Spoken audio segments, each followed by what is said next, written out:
Welcome to Solvetic, your channel to always learn technology easily. Below in the description, you will find useful links we used in this video.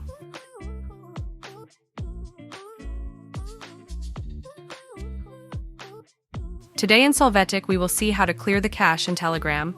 We start by opening Telegram. After that, we click on the drop-down menu on the left and then on Settings.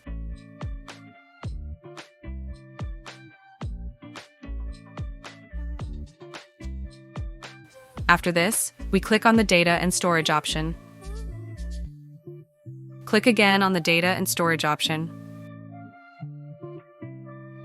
Finally, here we click on Clear the Cache and we will confirm the action with the box that appears. Finally, the Telegram cache will be deleted.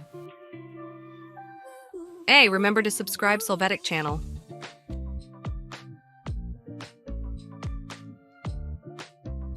We hope it has been helpful for you. Here are links to watch more videos of your interest and subscribe to the Solvetic channel. Thank you.